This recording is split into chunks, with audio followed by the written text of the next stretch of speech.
When the market's down, everybody panics and investors are scattering to sell their stocks. But there's some stocks that actually go up during this time. One stock that we see go up today is BBAI, and it's kind of like yesterday when the whole market was down, BBAI was going up. So why is it going up? Well, a lot of the defense companies, the companies that focus on protecting the US or have a innovation that is helping with the Iran war right now, those companies are seeing a little bit of momentum right now. And we've had some good weeks this week for the surveillance, like BKSY, because they're basically monitoring everything that's going on in the Middle East. Big Bear AI building some momentum today. You could see that they're up once again about 6% today. And this is a company that does the Veriscan technology. We've seen them grow quite a bit in the last day. And was there anything notable that they just announced? Nope, nothing notable, just a recovery and bounce from what was an oversell. They sold down too much. And so the same thing is true right now. All the investors are panicking, they're freaking out. You're probably going to see data center companies selling down. Look at this. You got AMD is selling down, TSSI is selling down, Iran is selling down. Investors are panicking, literally 10% down on a lot of these companies. And when that happens, that's when people get depleted and they sell. But that's also when the banks and institutions and larger investors come in and they buy because things are cheap. And so at this moment, it's really not something to worry about. I mean, you do have the risk management you want to have. I was just talking about a trade we're running over on Iran, and we have to adjust. We have to say, okay, how much margin for profit are we going for if we're on a short-term trade? Because we don't want to see it sell down a lot. So you have to manage risk. But for your long-term trades, your long-term investments, right now is a gold mine day. This is the day. I was just looking at comments on YouTube just a few moments ago. One of the comments here was from Max, and Max says, APLD and other tech and AI stocks are really looking discounted right now. The market's crazy. There's violent swings. Oil is surging. But here's the thing. Some investors are freaking out, and then there's other investors like Max that are most likely going to be making money over time, where they're saying, yeah, it's a discount. It's a good time to buy right now. And so if you have your mindset there, you're probably not freaking out. And that comes down to a lot of times your mindset for how you compare your current situation. So if you're comparing your current stocks to just where they were yesterday, that could be very stressful unless you're in Big Bear AI because this company is doing really good today. I want to do a full analysis on that. But if you're comparing your portfolio now to the decisions you make that will put you to where you're going to be a year from now or 5 years from now, then today looks like a really great opportunity to buy. So it really just depends on the perspective. If you're just comparing to yesterday, you're going to feel like something that is very stressful. And one thing I've read is that the best executives or CEOs, which a lot of the best investors are also business owners. So in order to be a good investor, you got to understand the business. The best, first of all, number one, the best businesses were started when the market were down. And then number two, the best investors are looking at this right now and they're saying they don't care about the one day. The best CEOs are thinking about not the next day. They're thinking about the next month or the next quarter or the next year or the next few years. And so if you're going to be thinking about just the day to day in your long-term positions, then today could be a really stressful day. And ultimately, it might mean that you're not going to be a successful investor. Because the best investors that I've met, I have a friend, his name's Ben, and I remember when he was even ahead of the game. He started investing in Tesla when we were in middle school. We were 12 and 13 years old, and he was opening his E-Trade account. I was opening my Robinhood account. We were starting to buy stocks. And he was even ahead of me because I remember we had market dips that were crazy, and Tesla had a lot of shorts, and people were going against Tesla. And when it would go down, and I would go to him, and my mindset at that time was, what are you going to do? The stocks are down. Like, what do you think? Are you going to sell? What are we going to do? This when I was, 15 years old. And he would tell me, what do you mean? Like, dude, this is the best time to buy right now. So those types of like shifts in mindset, it's a lot of times it's going to come down to reversing what the general public is doing. So same thing with, having a successful business or something like that, or having a successful anything. You have to look at what everyone else is doing and probably do the opposite. And so when you're in a trade, a lot of people risk way more money than the amount of profit they're going for. That's a problem. Whereas the best investors who are in the top 5%, top 10% are going for way more profit than the amount that they're risking. So in the short term, you have to have the risk management. Even I struggle with that. We were in a trade earlier in IREX. That stock is down today, and we're down on that position 4-5%, but we're going for about 30% profit. But it's just it's a lenient trade. It's stressful. It's like, do I sell right now? And really just got to stay disciplined and say, does the ratio to how much I'm risking to how much I'm going for a reward make sense? If it does, there's nothing to worry about. If it doesn't, there's nothing to worry about because you just manage the position. And that's what's going to keep you in the growth. It's going to keep you in the game. So let's take a look at BigBearAI. So BigBearAI, while all stocks are down and SPY is down 1%, BigBearAI is up 5%, and BAIG, which is the 2X, is up 10% today. So what gives? Well, we were just talking about this yesterday in actually the day before. We were looking at BigBearAI saying they're at a support level around 365 with potentials to recover up to about 425. So about 14% recovery.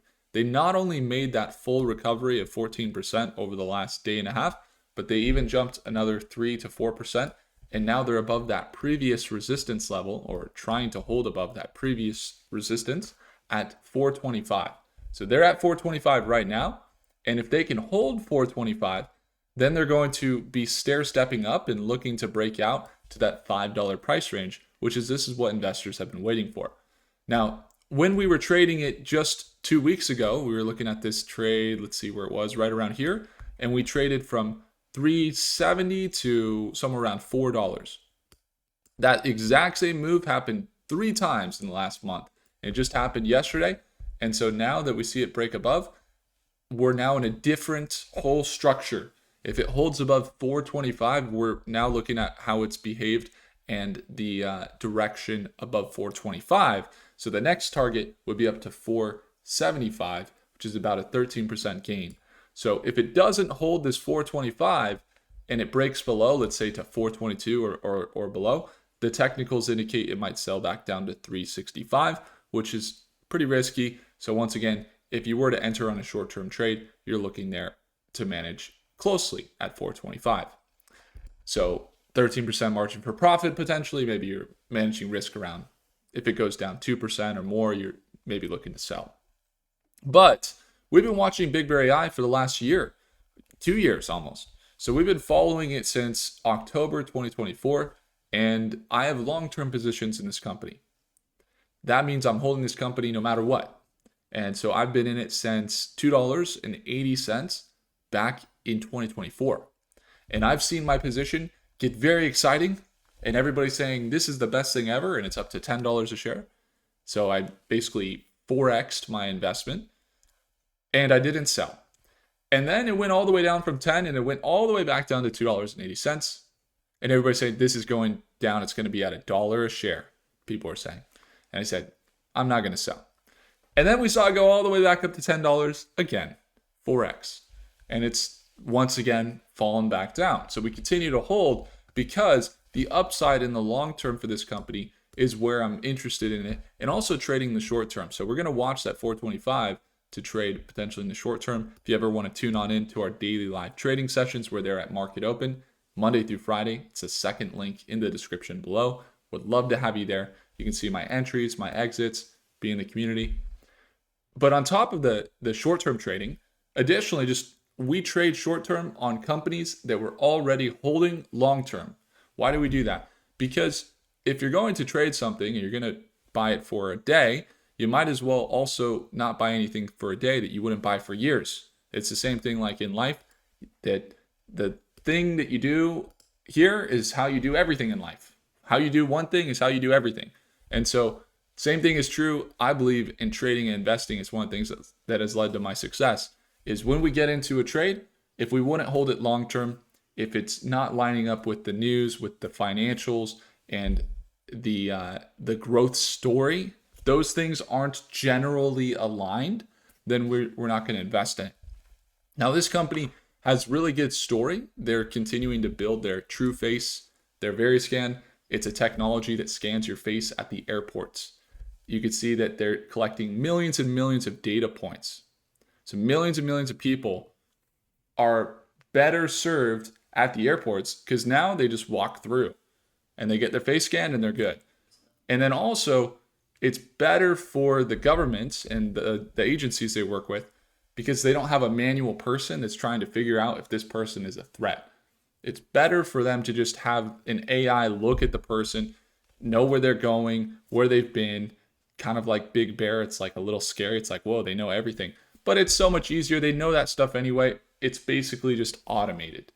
And so while they've gotten into top airports like Denver, LAX, they're in JFK in New York, they're in Dallas and Nashville, and they're in some other bigger airports in other countries, they still haven't seen their revenue go up. So what's the point? Why would you invest in it? A lot of people look at the financials, they say, revenue's not going up. I don't know about this one. Well, while their revenue hasn't gone up, their infrastructure that they're building, that they're going to be able to charge for later, has been increasing really a lot. So that means they are better positioned for contracts into the future here. But while their revenue's gone down, they've also acquired some companies that are already making money that are kind of like ChatGPT, but for the government. There's one called Ask Sage. And if a government employee, they're not allowed to use Claude. There's a whole thing. You can't use Gemini as a government employee because that information could be top secret. And you're basically just giving that information to the company that you're using. So there's a company that created an LLM like ChatGPT just for the government, and it's all basically top secret, or it's all secure. And that's a company that Big Bear just purchased, and that company's already making money of about $25 million a year. So that might increase their bottom line. So Big Bear is in the AI space. Their revenue is pretty flat, as I mentioned, but they have a lot of cash and they're saving up a lot of money, which means they're planning something. They got almost $1 billion in assets. So they're planning something. Now, speculative, yes. Do we have confirmation right now that they have really good financials and they're a growing company? We don't. Do we have confirmation that they have real world usage? Their technology is in the real world and it's being used? We do have confirmation on that. So with those things, all those things together, it's still a little speculative and it is higher risk. But as we see them sell down here to the support level and they're in the defense markets, when there's war, there's one or two industries that do well.